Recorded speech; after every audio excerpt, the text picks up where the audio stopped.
Good afternoon, everyone. Thank you for joining us today for this exclusive webinar on OCI, Identity and Access Management, and the Virtual Cloud Network.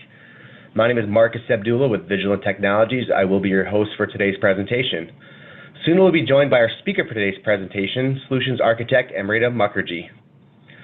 Today we'll discuss the cloud markets and its trends, secure architecture for Oracle Cloud and how to avoid architectural pitfalls, and review typical use cases and learn how to protect against ransomware attacks. Before we begin, let's go over a few housekeeping notes. If you have any questions, whether technical or related to today's topic, please submit them using the Q&A box on your screen. We will also have the full recording of today's presentation available to all attendees, so you can view it later or share it with your colleagues. Let's start today with a very brief discussion on who Vigilant Technologies is. We are a boutique global consultancy delivering advisory implementation and managed services for over 20 years. Vigilant Technologies represents a wide variety of technologies with a great range of capabilities from traditional IT, which would be infrastructure business apps, middleware, and analytics, onto what we call technologies in this digital transformation era, more specifically, digital automation for robotic process automation. Our headquarters is in Troy, Michigan, and we have customers and consultants in pretty much all across the U.S. In addition, we have our Cloud Center of Excellence up in Toronto, Canada, which oversees our SaaS transformation process. And we have a very large tech center in Hyderabad, India, which will be doubling in the upcoming weeks as we move to a new facility, along with sales offices in both Atlanta and New York. We've been in business for 20 years as noted, and along the way we've been involved in over 50 cloud implementations worldwide. And by cloud, that includes the traditional lift and shift projects moving to Oracle Cloud Infrastructure. We work workloads from on-prem onto these cloud shapes and tune them and optimize them and then support them. But we've also helped companies transform their business and move to a SaaS model from Oracle. And those are also included in our 50-plus cloud implementations. We have a lot of referenceable examples and great successes we can share. We've also been involved in over 150 enterprise application projects, traditional on-premise, EBS, and other apps where we've helped upgrades and spinning up new environments, new instances, and new localizations. With that being said, I'm excited to introduce Amrita MUKHERJEE. Amrita, the floor is yours.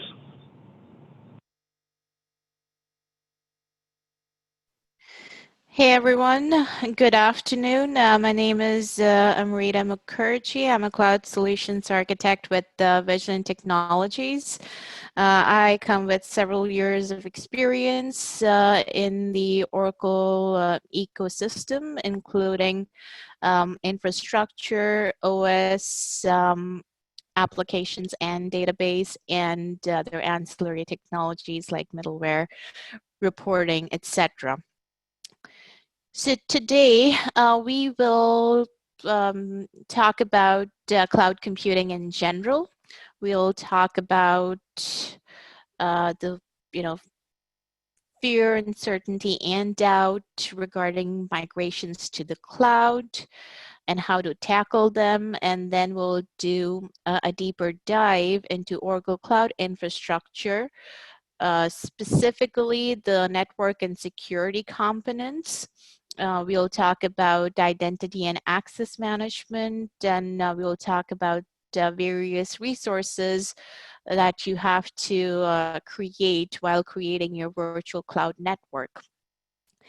If we have time, then I would also like to go through a requirements template that I have used over several projects where we have customers live on OCI right now, and that's an architectural blueprint which incorporates industry best practices and has essentially all of your information in one place. So when we are transitioning from the design to the execution phase, there are no gaps. And after that, again, if there is time, we'll do a quick demo and I'll show you how to create all these resources that we will go through in this presentation. So moving on, what exactly do we mean by cloud computing? So cloud computing can essentially be defined using three models. First is the most commonly used deployment model, where you have the option of deploying your applications and databases on premises or with a private cloud hosting provider like IBM. Under this model, you can also deploy on a public cloud service provider like Oracle Cloud Infrastructure or Azure. And hybrid, as the name suggests, is a combination of private and public cloud deployments. The second model categorizes based on the type of service you're using. So for instance, if you're using Salesforce.com, that falls under the SaaS model, which is your software as a service. But if you're using, say, Oracle's integration cloud service, then it's a PaaS model or platform as a service. Finally, if you're purely just renting hardware from a service provider, it's called infrastructure as a service. The third is the consumption model, where you can own and operate, or you own and outsource operations to a provider, or you outsource both your infrastructure and operations to a provider. For today's webinar, we will be concentrating on the deployment model. That's specifically public cloud hosting. So there have been a lot of concerns about public cloud hosting in the industry. It's usually referred to, it's so mainstream that it's referred to as FUD. That's fear, uncertainty, and doubt around moving to the cloud. The primary concern, as you can see on the screen, is around security and compliance. So and that brings us to the main topic of this webinar. In the coming slides, we will learn how to architect our Oracle Cloud tenancy to best secure enterprise workloads on the public cloud. Moving on to identity and access management on Oracle Cloud Infrastructure. So OCI's Identity and Access Management Service essentially lets you control who has access to your cloud resources. You can also control what type of access a group of users have and to which specific resources. A resource is essentially any cloud object that you or your company's employees will create and use when interacting with Oracle Cloud Infrastructure. Your IAM policies are stored in your home region. Home region, for instance, if you're familiar with the Oracle Cloud at all, the two main regions in US, it's one in Ashburn and one in Phoenix. So for instance, if your home region is Ashburn, then all of your IAM resources will reside in Ashburn, but the resources are global and available across all regions. Just the master set of definitions reside in your home region.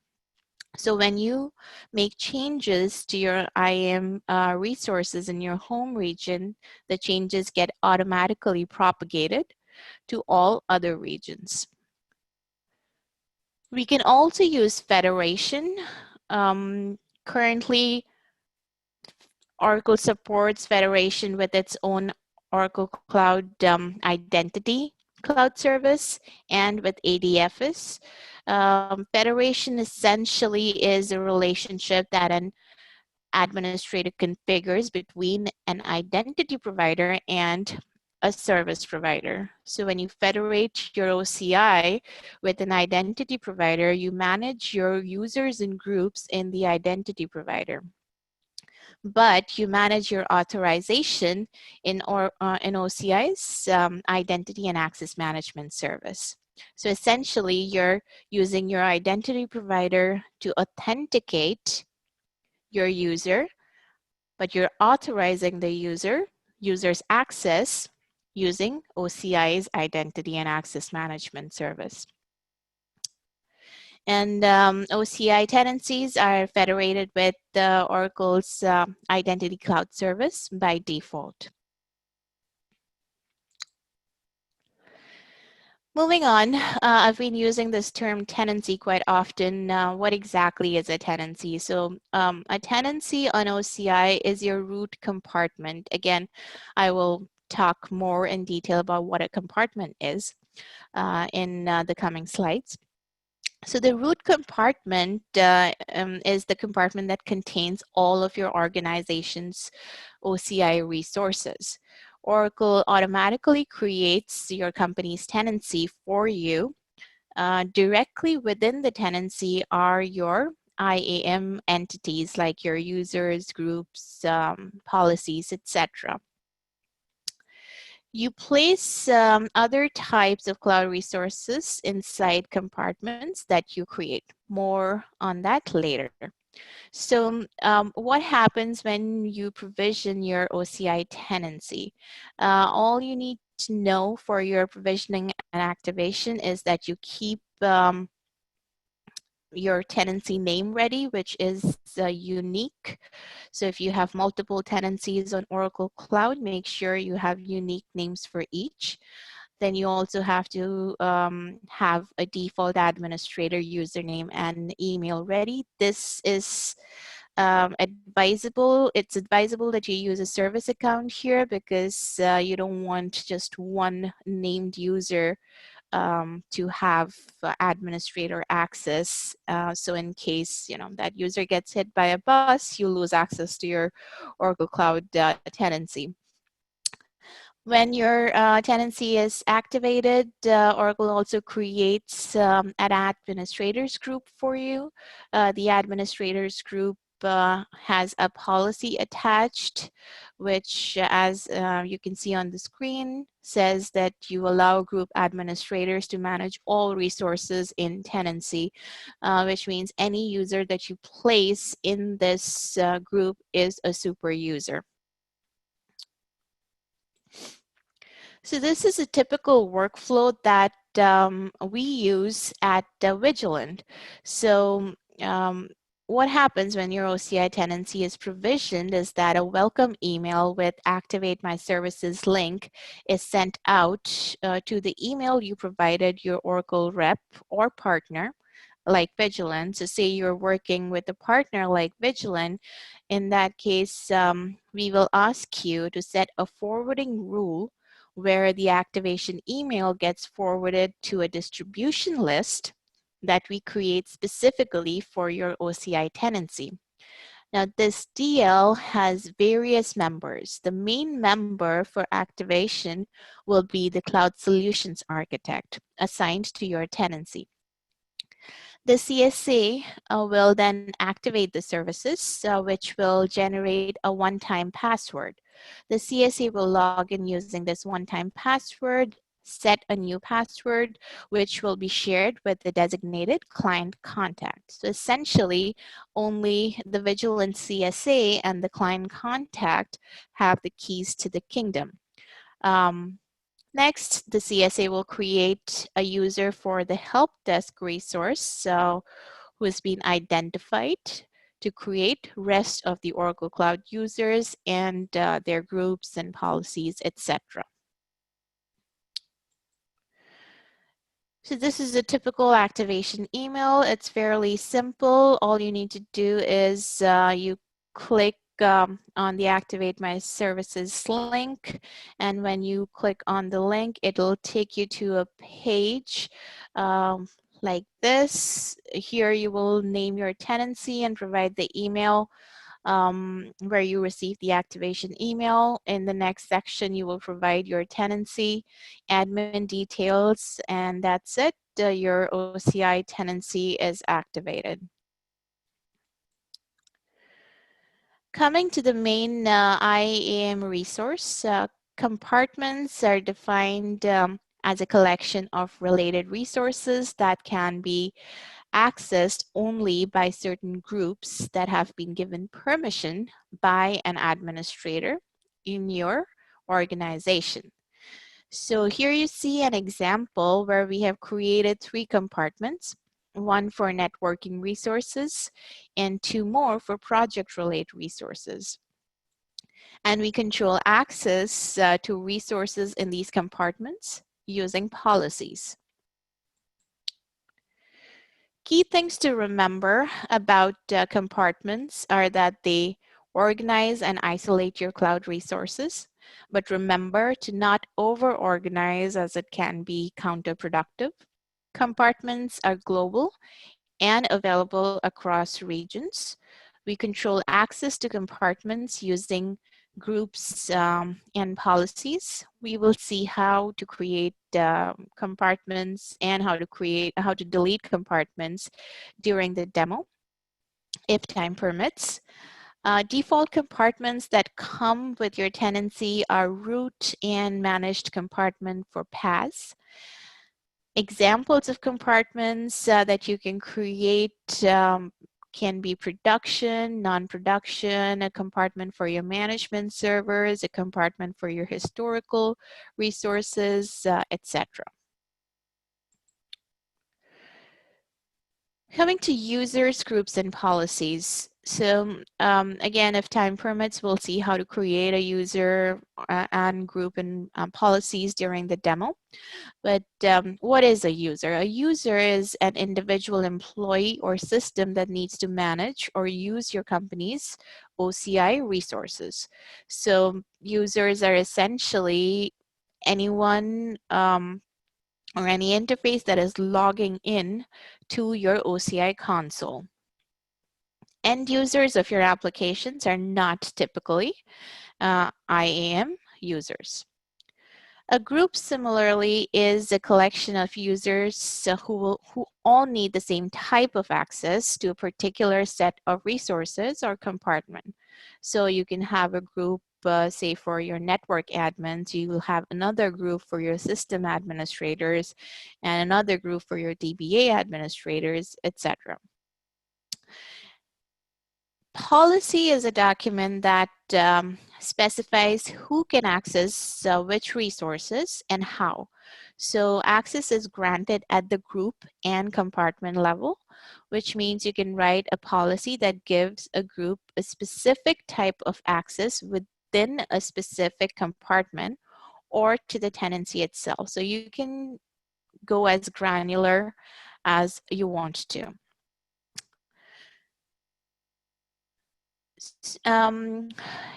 OCI also provides the ability to use multi-factor authentication. So you can have users, that's an added security step. So you can have users connect their devices to their OCI tenancies and use multi-factor authentication. We talked about federation earlier. So we can federate at the moment with IDCS, that's Oracle's Identity Cloud Service, and ADFS. And we will see how policies allow access during the demo. Key thing to remember is that policies only allow access. Everything is denied by default.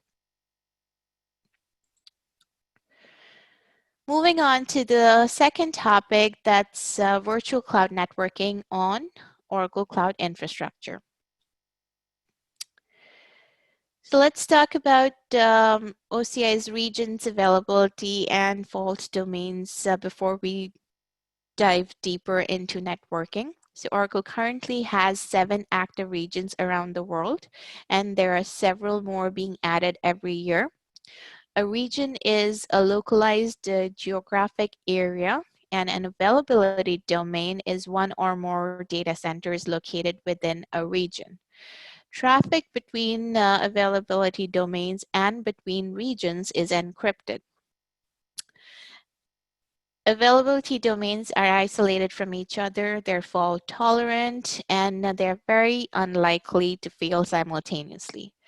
The availability domains within the same region are connected to each other by a low latency, high bandwidth network, which makes it possible for you to provide high availability connectivity to the internet and on-premises, and to build replicated systems in multiple availability domains for both high availability and disaster recovery.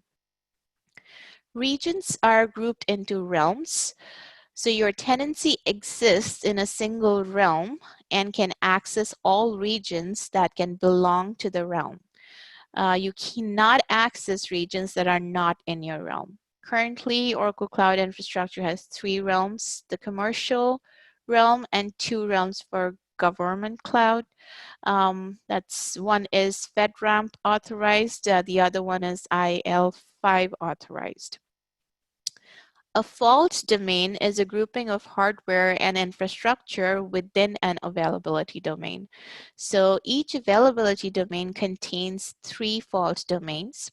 Fault domains provide anti-affinity, which means that they let you distribute your instances so that the instances are not on the same physical hardware within a single availability domain.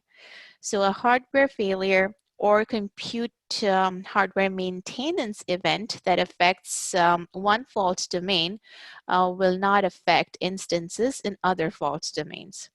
In addition, the physical hardware in a fault domain has independent and redundant power supplies, which prevents a failure in the power supply hardware within one fault domain from affecting other fault domains. So VCN is the acronym used for Virtual Cloud Network. It's nothing but a virtual version of a traditional network, which includes your CIDRs, your subnets, route tables, gateways, and so on. And this is the network where your compute instance essentially runs. And you have all of your storage and backup and so on. A virtual cloud network is further divided into subnets. A subnet can have public access and that's called a public subnet. So a subnet in which instances are allowed to have public addresses are public subnets. A subnet in which instances are not allowed to have public IP addresses are private subnets. You will be mainly using private subnets to host your enterprise workloads. Public subnets can be used to host public-facing load balancers or other management and monitoring servers. CIDR block is another term that is fairly commonly used while setting up an OCI a virtual cloud network. It's nothing but a single contiguous IP address range for your VCN. For instance, 10.0.0.0/16. So one thing to remember about CIDR block for your VCN is that you cannot change this value later. So make sure you have a CIDR block picked out before creating your VCN on OCI. And make sure that it's not being used right now in any of your other um, uh, footprints like your on-prem data center, or even if you have other cloud tenancies, make sure there is no overlap between the CIDR blocks. Route tables and security lists. So route table is a virtual route table for your VCN that provides mapping for the traffic from subnets via gateways to external destinations. External destinations meaning any traffic leaving your virtual cloud network. You do not use a route table for any traffic inside your VCN. Security lists are virtual firewalls. So that's what you use to define ingress and egress rules that specify the types of traffic allowed in and out. Easiest way to remember the difference between the two is route table tells your traffic where to go and how to get there. security list tells you what traffic is allowed and what is blocked.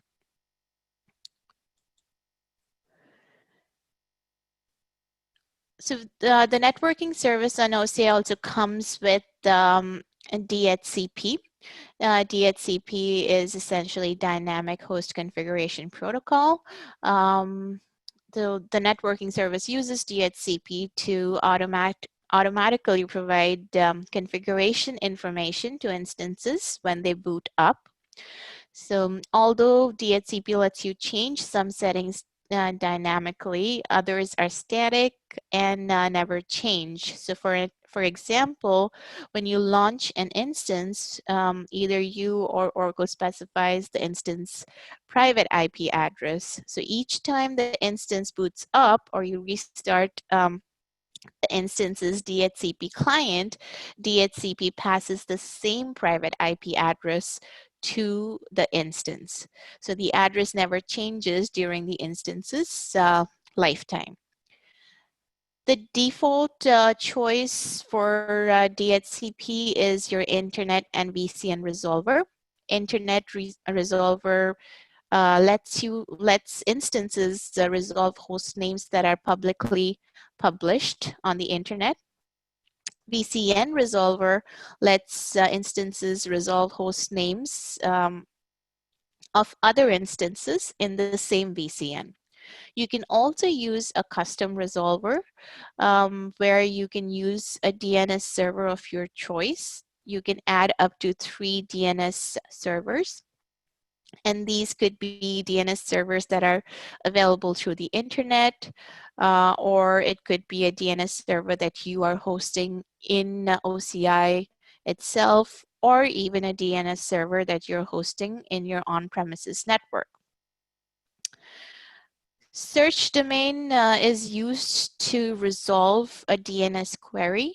So your default search domain is the VCN DNS label that you have provided, .oracle.com, .oraclevcn.com. And then you can also customize it if you're using a custom resolver. So you can use your company's domain as the search domain. Dynamic routing gateways. So this is how we connect our OCI tenancy with anything outside of OCI. So for instance, you want to connect your OCI tenancy securely to your on-premises network, or even let's say you want to connect it to your, you have an Azure subscription and you want to connect Azure and OCI, that's where you use your DRG. So a DRG, as the name suggests, it's a virtual router that you can add to your VCN to provide a path for your private network traffic between your VCN and on-premises network. IPsec VPN is one of the ways to connect your on-premises network and your virtual cloud network. Fast Connect is another option that provides an easy way to create a dedicated private connection between your data center and OCI. Now with Oracle's acquisition of Telaria, we also have SD-WAN as an option. It was fairly recent, so the slide has not been updated yet, but now we have VPN, MPLS, and SD-WAN as our connectivity options. Key thing to keep in mind here is Fast Connect is it provides your higher bandwidth options. Currently, we have a 1 gig and 10 gig option, and it's just more reliable and consistent networking experience compared to your VPN connections, VPN tunnels that are internet-based.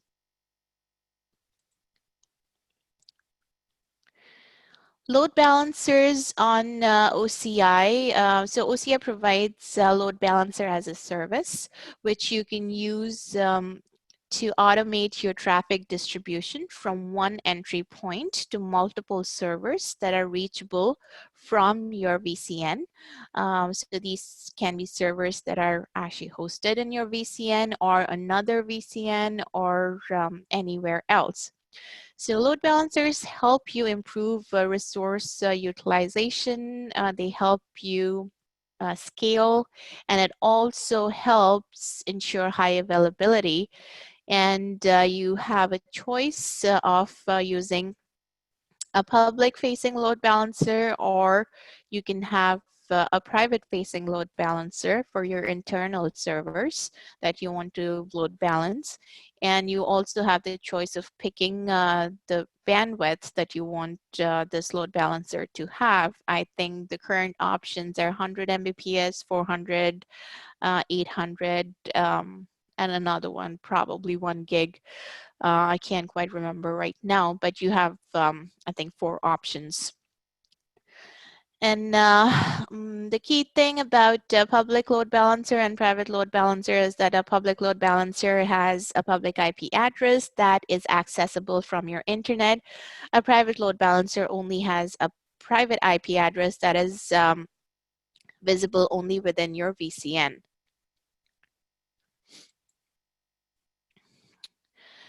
Coming to gateways, typically there are 3 main gateways that you will use on your OCI tenancy. Internet gateway is a virtual router that gives you a path for gives a path for your network traffic between your VCN and the internet. It's a free service that Oracle provides.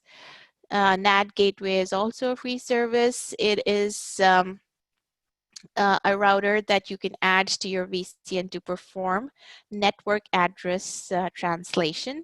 So a a NAT gateway gives cloud resources without public IP addresses access to the internet without exposing those resources to incoming internet connections.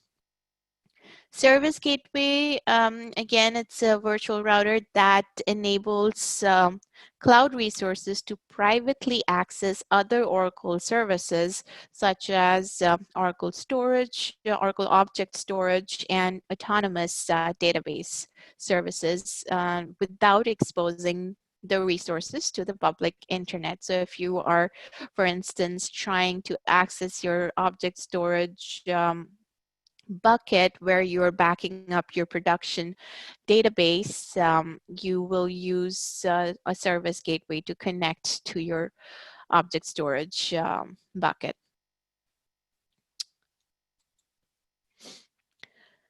So tying it all together, we went through several different resources and topics in this webinar. What you see on the screen here is your OCI. Here we have taken Ashburn as an example of the home region. In Ashburn, currently we have 3 availability domains. So you have a private subnet here where we are hosting, say, our production applications and databases. Then we have another private subnet here in AD1 where we are hosting our management servers. Oracle recently also added subnets that can be hosted region-wise. So your subnets can also be regional as opposed to being AD specific. Here you can see this is the private subnet route table. Like I said, your route table tells you how to get to your destination. Here, because it's a private subnet, it is trying to communicate with your customer, with your on-premise network, and it will go via your dynamic routing gateway, which has IPsec connections to your customer, to your on-prem firewall.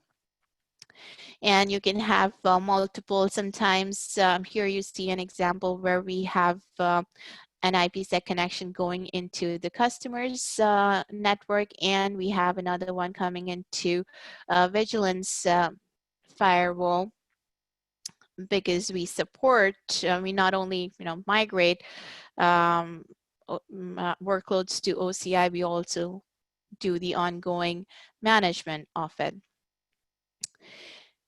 Here you see a public subnet which uses a public subnet route table to get access to the internet via an internet gateway.